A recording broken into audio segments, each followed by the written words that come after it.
Hello दोस्तों, स्वागत है मेरे धर्मवीर स्टडी प्रो चैनल में। आज की वीडियो हम क्लास 12 ठीक है, हमारा नागरिक शास्त्र है और चैप्टर हमारा 4th है, यानी कि अध्याय 4था है। और इस चैप्टर का हमारा सेकंड वीडियो है, यानी कि पार्ट 2 है। ठीक है, इस वीडियो हम देखेंगे उसके बारे में, सेकंड चैप्टर के बारे में। ठीक है, हमारा 4th चैप्टर है, इसके बारे में जानेंगे। पार्ट हमारा दूसरा यानी कि दूसरा वीडियो। ठीक, चलिए देखिए, हमारा पार्ट है दूसरा और चैप्टर हमारा चौथा है, जिस चैप्टर का नाम हमारा सत्ता के वैकल्पिक केंद्र। ठीक है, और जिसे हम इंग्लिश में बोलते हैं अल्टरनेटिव सेंटर्स ऑफ पावर। ठीक है, अब देखिए बिहार बोर्ड और जैक बोर्ड के लिए है, और ये जहाँ कहीं भी एनसीईआरटी चलती है वहाँ पर हमारा ये वीडियो काम आएगा। चलिए आगे देखते हैं। देखिए, हमने जहाँ से छोड़ा था टॉपिक वहीं से शुरू लेंगे अगली हेडिंग। ठीक है, हमारा टॉपिक है शार्क। आखिर शार्क क्या है? हमारे एग्जाम में बहुत बार पूछता है शार्क के बारे में। लिखिए, हमारा लॉन्ग में भी आता है, विस्तृत में भी आता है ये। ठीक है, चलिए देखते हैं। जिसका नाम है, देखिए पूरा फुल फॉर्म क्या है। देखिए, दक्षिण एशियाई क्षेत्रीय सहयोग संगठन। ठीक है, सार्क का फुल फॉर्म है। इंग्लिश में देखें तो south Asian association for regional, ठीक है, कोऑपरेशन, इसका फुल फॉर्म है इंग्लिश में। और हिंदी में दक्षिण एशियाई क्षेत्रीय सहयोग संगठन। ठीक है, आगे देखते हैं। देखिए सार्क की स्थापना 8 दिसंबर 1985 को हुई। कब हुई? 1985, 8 दिसंबर 1985 को हुई। ठीक है, और सार्क की स्थापना के समय इसमें 7 देश शामिल थे।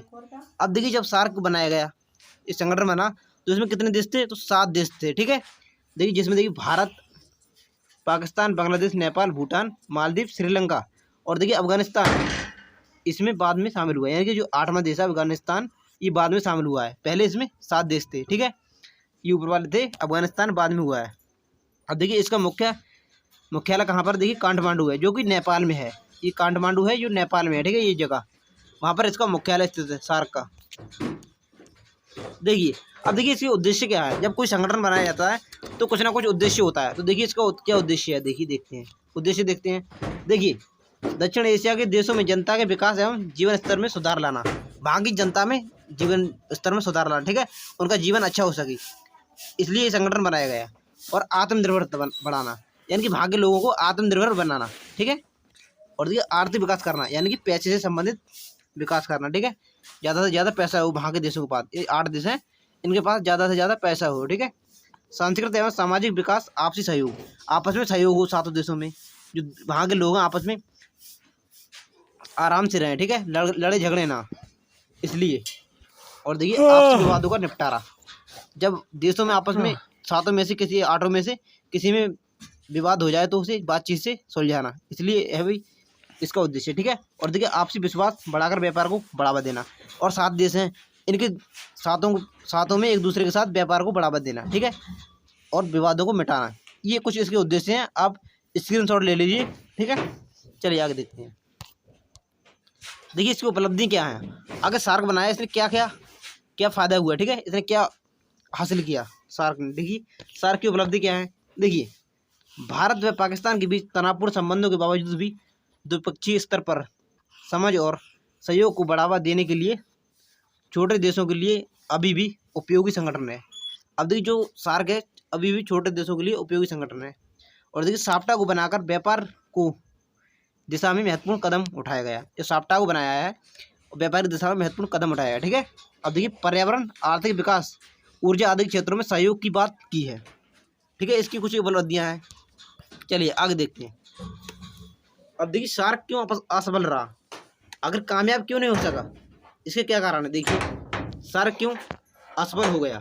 ठीक है, क्यों सफल नहीं रहा। देखिए इसके सदस्य देशों की आपसी विवाद। जो इसके 7 देश हैं, ठीक है, ये देश हैं इनकी। देखिए मान लीजिए 7 देश हैं। ठीक है, ठीक है, ये 7 देश हैं। अब इसमें 8 हैं वर्तमान में। ठीक है, तो देखिए ये देश हैं, तो क्या है, ये आपसी विवाद है। इनमें एक दूसरे से आपस में विवाद रहता है, किसी न किसी चीज़ को लेकर आपस में विवाद रहता है इनमें। तो ये कारण है। ठीक है, यानी कि आपस में विवाद रहता है। ठीक है, मतभेद रहता है, तो इस कारण यह सफल नहीं हो सका। और देखिए आपसी व्यापार की काफ़ी कम है। जो आपसी व्यापार है इन दूसरे देशों का, एक दूसरे से व्यापार बहुत कम है। इन देशों का आपस में एक दूसरे से व्यापार नहीं है। ठीक है, तो यह भी एक कारण है। और देखिए भारत पाकिस्तान संघर्ष भी एक मुख्य कारण है। अब देखिए जो सार्क में भारत और पाकिस्तान दोनों ही सम्मिलित हैं, परंतु दोनों में संघर्ष रहता है। कश्मीर को लेकर लड़ाई रहती है दोनों में। इस प्रकार सैनिक और भारत के सैनिक और कश्मीर के सैनिक यानी कि जो पाकिस्तानी सैनिक है कश्मीर को लेकर टकराते रहते हैं, विवाद रहता है दोनों में। तो यह भी एक कारण है जो कि आतंकवाद को पाकिस्तान बढ़ावा देता है और अलगाववाद को बढ़ावा देता है। ठीक है, चलिए आगे देखते हैं, यह भी कारण है। और देखिए ये देश आपस में लड़ते हैं, ये जो देश हैं, ठीक है, ये देश हैं, ये देश है मानो, ठीक है, ये आपस में लड़ते रहते हैं। ठीक है, एक दूसरे के खिलाफ रहते हैं, एक दूसरे के खिलाफ ही लड़ बैठते हैं और इसमें एकता नहीं है, इनमें एकता की कमी है, क्योंकि आपस में विवाद रहता है तो एकता की कमी तो होगी। तो यह भी एक कारण है। ठीक है, और देखिए आपसी विवादों को बातचीत से सुलझाया नहीं जा सका। अब देखिए भारत और पाकिस्तान है, जो दोनों के संघर्ष हैं, विवादों को आपस में बातचीत से नहीं सुलझाया जाता और युद्ध हो जाता है दोनों में बहुत जल्दी। तो यह भी कुछ कारण है। ठीक है, देख लिया होगा, स्क्रीनशॉट ले लीजिए। ठीक है, चलिए देखिए, अब देखिए साप्टा क्या है। देखिए 2006 में सार्क देशों के बीच व्यापार को बढ़ावा देने के लिए साप्टा बनाया गया। अब देखिए सार्क देश थे कितने थे, 8। ठीक है, तो इनमें व्यापार को बढ़ावा देने के लिए, यानी कि इन देशों में 8 में आपस में व्यापार बढ़ जाए, इसलिए साप्टा को 2006 में बनाया गया। ठीक है, और इसका फुल फॉर्म है साप्टा का दक्षिण एशियाई मुख्य व्यापार क्षेत्रीय समझौता। ठीक है, जिसे इंग्लिश में बोलते हैं south Asian free trade area. ठीक है, इंग्लिश में बोलते हैं साप्टा का फुल फॉर्म। ठीक है, चलिए आगे देखते हैं। अब देखिए इसे उद्देश्य क्या है, अगर साप्टा को क्यों बनाया गया। देखिए साप्टा के उद्देश्य क्या है। देखिए व्यापार में आने वाली जो यहाँ देखिए दोस्तों, यहाँ पर बाधाएं हैं, ठीक है, दा यहाँ पर बाधाओं को दूर करना। ठीक है, जो व्यापार में आपसी देशों में बाधाएं आती हैं उनको दूर करना, उनको सुलझाना। ठीक है, बातचीत से, और आपसी व्यापार में लगने वाला सीमा शुल्क कम करना। ठीक है, कम किया जाए। ठीक है, यानी कि जो आपसी देशों में है 7 देश यानी कि 8 देश हैं, तो इनमें जो सीमा शुल्क एक देश की वस्तु दूसरे देश में जाए तो व्यापार हो और सीमा शुल्क ना लगाया जाए, यह भी इसका कारण था। ठीक है, यह भी इसको उद्देश्य थे। ठीक है, इस साप्टा का उद्देश्य थी। अब देखिए मेन पॉइंट आप ध्यान रखिए, क्यों बनाया गया था, तो सार्क देशों में व्यापार के लिए। ठीक है, कब किया गया, 2006 में। इसका उद्देश्य क्या था, तो सार्क देशों में व्यापार को बढ़ावा देना। ठीक है, सार्क के देश हैं जो। चलिए आगे देखते हैं। अब देखिए साप्टा क्यों असफल रहा, अगर कामयाब क्यों नहीं हो सका, क्या कारण थे। देखिए सार्क के कुछ छोटे देश ऐसा मानते हैं, देखिए कुछ छोटे देश हैं सार्क के जो 8 हैं उसमें छोटे देश हैं, वो क्या मानते हैं, वो देखिए क्या मानते हैं। देखिए वे मानते हैं कि भारत साप्टा की ओट लेकर उनके बाजारों में सेंध मारना चाहता है। छोटे देश सोचते हैं सार्क के। ठीक है, और भारत सोचता है कि साप्टा से इस क्षेत्र में हर देश को फायदा होगा। अब देखिए अगर साप्टा बनाया गया, व्यापार को बढ़ावा दिया गया, तो इसमें हर देश को फायदा होगा, ये भारत सोचता है। और छोटे देशों की सोच क्या है, तो बाजारों में जो उनके बाजार हैं, ठीक है, उनमें सेंध मारना चाहता है भारत, छोटे देश सोचते हैं। लेकिन देखिए इन देशों के बीच व्यापार बढ़ेगा, भारत सोचता है कि इन देशों के बीच व्यापार बढ़ेगा साप्टा से। परंतु देखिए भारत का पहले से ही भूटान, श्रीलंका, नेपाल से द्विपक्षीय व्यापार समझौता हो रखा है, यानी कि यहाँ की वस्तु वहाँ पर जाएंगे, वहाँ की वस्तु यहाँ पर आएंगे, व्यापार दोनों तरफ से होगा। ठीक है, द्विपक्षीय मतलब। ठीक है, चलिए आगे देखते हैं। देखिए अब देखिए हमारा ब्रिक्स क्या है। ब्रिक्स एक संगठन, ठीक है, देखिए वर्तमान में ब्रिक्स 5 देशों का एक संगठन है। तो कितने देशों का है, तो 5। ठीक है, 5 देशों का संगठन है। देखिए इस समूह को बनाने की शुरुआत कब हुई, 2006 में, जब साप्टा बनाया था तभी इसकी शुरुआत हुई थी। ठीक है, हो चुकी थी। अब देखिए इसका पहला सम्मेलन 2009 में हुआ था। ठीक है, कब, 2009 में। ठीक है, 2019। ठीक है, 2009 में इसका सम्मेलन हुआ था। ठीक है, पहला सम्मेलन। अब देखिए प्रारंभ में इसकी सदस्य संख्या 4 थी, जब इसको बनाया गया तो इसमें कितने देश थे, तो 4 देश सम्मिलित थे। ठीक है, लेकिन दक्षिण अफ्रीका इसमें बाद में यानी कि 2009 में जुड़ा। ठीक है, पहले सम्मेलन में। इसके बाद इसकी सदस्य संख्या 5 हो गई। प्रारंभ में कितनी थी, 4, और बाद में कौन जुड़ा, दक्षिण अफ्रीका। ठीक है, ये आपको ध्यान रखने हैं मेन पॉइंट।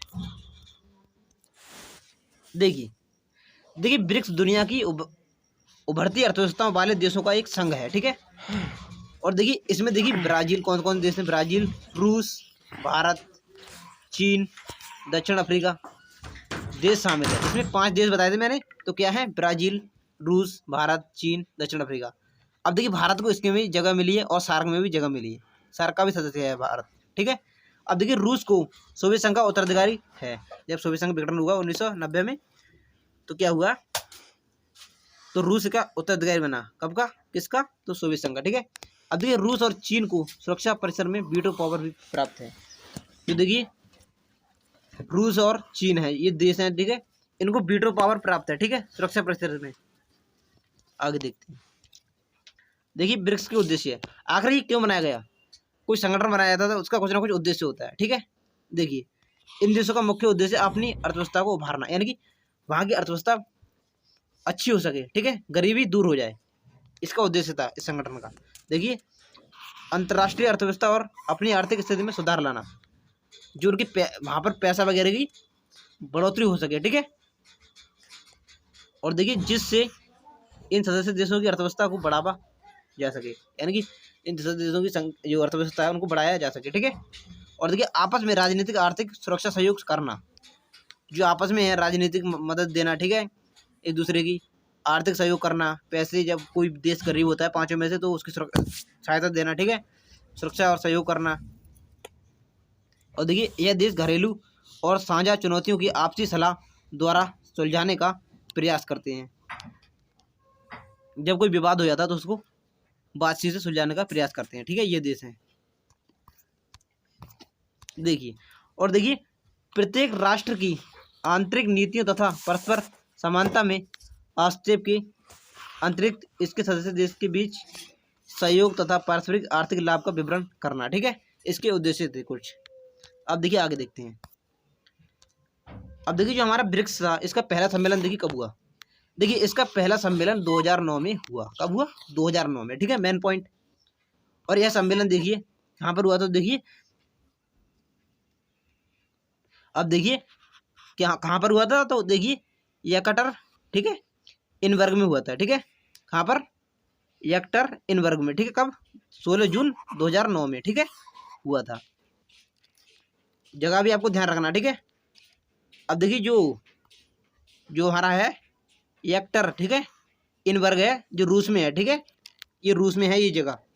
अब देखिए भारत की तरफ से उस समय के प्रधानमंत्री मनोहर सिंह इसमें शामिल हुए। उस समय भारत के प्रधानमंत्री कौन थे? तो मनोहर सिंह थे, ठीक है, मनोहर सिंह थे, प्राइम मिनिस्टर ऑफ इंडिया, ठीक है। भारत के प्रधानमंत्री कौन थे? तो मनोहर सिंह। देखिए ब्रिक्स का 11वां सम्मेलन 2019 में ब्राजील में संपन्न हुआ। ये 11वां सम्मेलन था तो ब्राजील में संपन्न हुआ, ठीक है। अब देखिए जिसकी अध्यक्षता ब्राजील के राष्ट्रपति जायर देखिए बोल्सोनारो, ठीक है, बोल्सोनारो ने की थी। अब देखिए ब्रिक्स का 12वां सम्मेलन 2020 में रूस में ऑनलाइन आयोजित किया गया, ऑनलाइन, ठीक है, कंप्यूटर के जरिए। अब देखिए रूस ब्रिक्स का मेजबान और अध्यक्ष था, ठीक है। और देखिए विश्व राजनीति में ब्रिक्स अंतर्राष्ट्रीय स्थिरता को बनाए रखने और वैश्विक आर्थिक विकास को सुरक्षित करने और बहुध्रुवीय दुनिया का एकजुट करने, यानी कि एकजुट केंद्र बनाने, ठीक है, ये महत्वपूर्ण योगदान दे सकता है। जो रूस है, जो बहुध्रुवीय व्यवस्था है, ठीक है, उसको एकजुट बनाने में रूस काफ़ी मदद दे सकता है।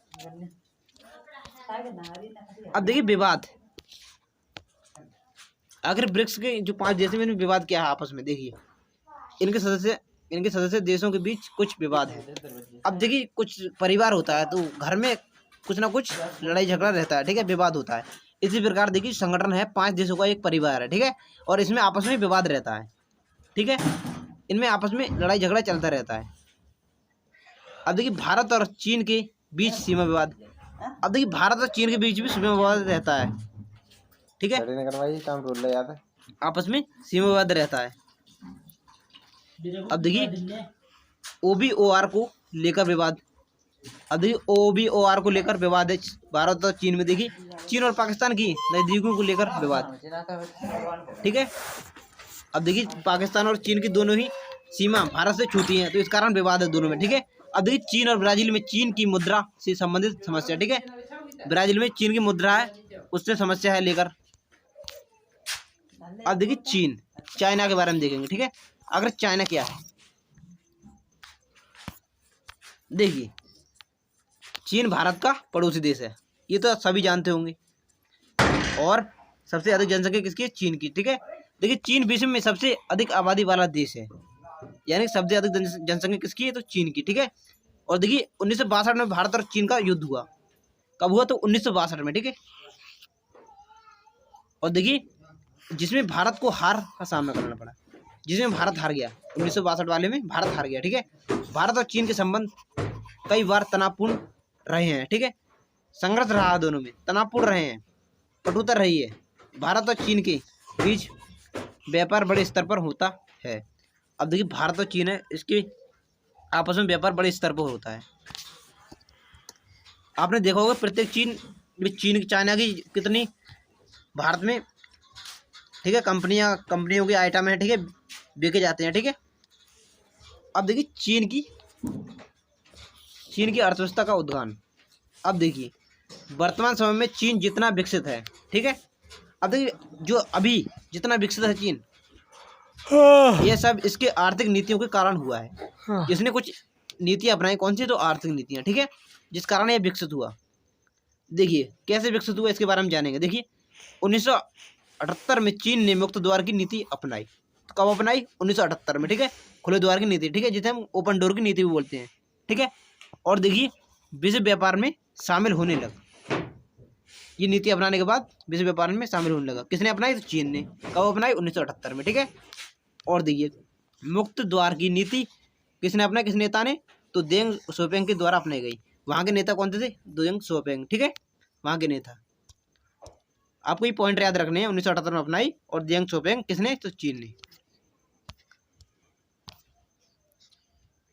देखिए इसके बाद चीन का आर्थिक विकास तेजी से होने लगा।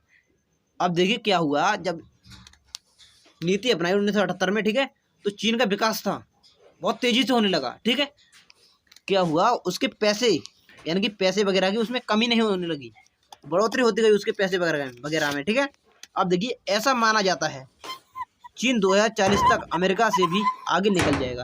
अब देखिए अमेरिका दुनिया का सबसे महाशक्तिशाली देश है, आपको पता होगा। ठीक है, सेकंड चैप्टर आपने पढ़ा होगा। ठीक है, तो देखिए ऐसा लगता है 2040 तक जो चीन है अमेरिका को पीछे कर देगा, टक्कर दे देगा, अमेरिका को पीछे कर देगा। ठीक है, पीछे घसेड़ देगा।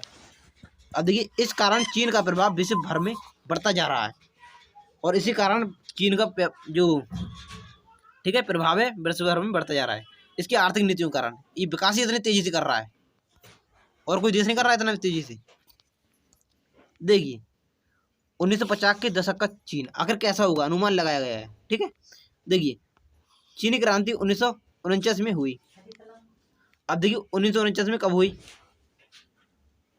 तो 1949 में चीनी क्रांति हुई। ठीक है, यह क्रांति माओ के नेतृत्व में हुई। कब हुई? वहाँ के नेता कौन थे? तो माओ। ठीक है, और देखिए यह साम्यवाद के अपनाया गया, इसमें साम्यवाद को अपनाया गया। ठीक है, और देखिए चीन आर्थिक रूप से बिछड़ा हुआ देश था। उस समय पर जो पैसे की कमी थी चाइना में, ठीक है, उस समय विकसित नहीं था ज़्यादा चाइना, आर्थिक डेवलप नहीं था। ठीक है, देखिए चीन पूंजीवादी दुनिया से रिश्ते तोड़कर साम्यवादी बन गया था। उस समय चीन था साम्यवादी बन गया था। ठीक है, और देखिए ऐसे में चीन के पास अपने संसाधनों के अलावा, गुजारा करने के अलावा, ठीक है, कोई और रास्ता नहीं था। ठीक है, कोई भी रास्ता नहीं था, इसके अलावा कोई रास्ता नहीं था, क्योंकि साम्यवाद को अपनाए रखा था, किसी देश से व्यापार नहीं करते थे। ठीक है, स्वयं अपनी वस्तुएं खुद ही अपने देश में बनाते थे। तो उस समय क्या हुआ, अपने संसाधनों के अलावा, गुजारा करने के अलावा चीन के पास कोई चारा नहीं था। ठीक है, उस समय डेवलप नहीं था। देखिए चीन खेती से पूंजी निकालकर उद्योग में लगाता था। ठीक है, अब देखिए खेती से पूंजी निकालता था चीन और उद्योगों में लगाता था। ठीक है, अब देखिए चीन के पास विदेशी मुद्रा की कमी थी। उस समय पर क्या हुआ, चीन के पास भी विदेशी मुद्रा की कमी थी 1949 में। ठीक है, उस समय की बात है ये। अब देखिए इसलिए बाहर से आयात होने वाले सामान को धीरे धीरे चीन ने घरेलू स्तर पर बनाना शुरू कर दिया। उस समय पर इतना यानी कि गरीब देश था एक प्रकार से। ठीक है, तो इसने क्या किया, अपने ही देश में वस्तुएं बनाना शुरू कर दिया। ठीक है, अब देखिए चीन में रोजगार की स्थिति अच्छी थी। उस समय क्या था, चीन में रोजगार की स्थिति अच्छी थी, यानी कि प्रत्येक व्यक्ति को काम था। ठीक है, कोई भी रोजगार नहीं था। यही चीन है जो आज भारत को टक्कर देता है। देखिए अर्थव्यवस्था 5 से 6% की दर से विकास कर रही थी। अब देखिए वहाँ की जो अर्थव्यवस्था थी डेवलप कितना हो रहा था, तो 5 से 6% डेवलप हो रहा था। ठीक है, लेकिन देखिए चीन की जनसंख्या दर तेजी से बढ़ रही थी। और लेकिन चीन की जनसंख्या थी बहुत ही तेजी से बढ़ रही थी। आज भी आपके देखा होगा कि पहले नंबर पर है आबादी में चीन, ठीक है, जिसके कारण चीन को नुकसान उठाना पड़ा। क्या नुकसान उठाना पड़ा देखिए, आगे देखेंगे।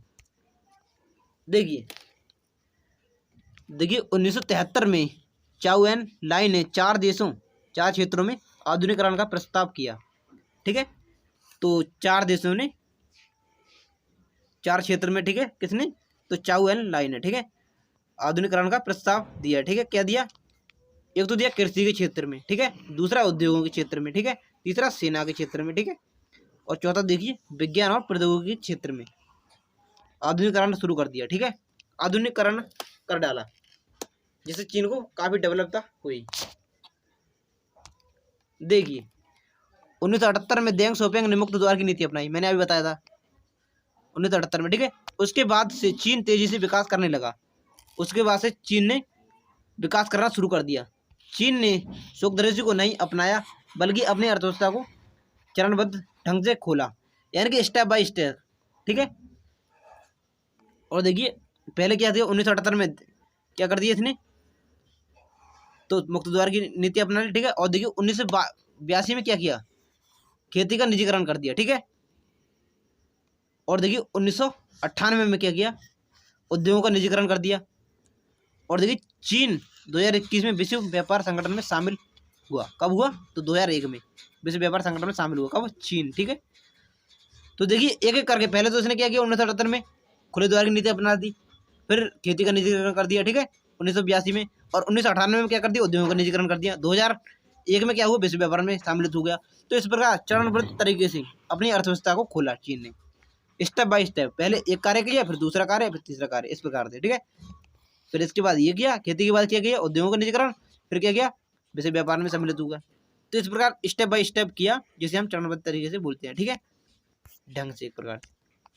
देखिए भारत और चीन के संबंधों पर चर्चा करेंगे, ठीक है। क्या है, देखिए कैसा है संबंध दोनों की। देखिए हिंदी चीनी भाई भाई का नारा बहुत प्रसिद्ध था। उस समय पर क्या हुआ, जब 1949 में क्रांति हुई चीन की, तो इतना प्रसिद्ध नारा था हिंदी चीनी भाई भाई, ये बहुत ही प्रसिद्ध नारा था। देखिए चीन भारत का 1962 युद्ध हुआ, जिसमें भारत हार गया, ठीक है। 1962 में युद्ध हुआ भारत और चीन का, जिसमें भारत को हार का सामना करना पड़ा।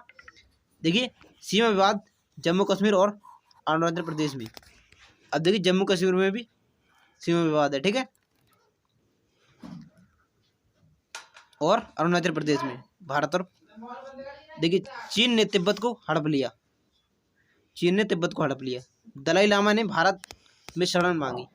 अब देखिए दलाई लामा थे, इन्होंने भारत में शरण मांगी, और इसलिए पंचशील समझौते का प्रस्ताव रखा। देखिए आगे देखते हैं।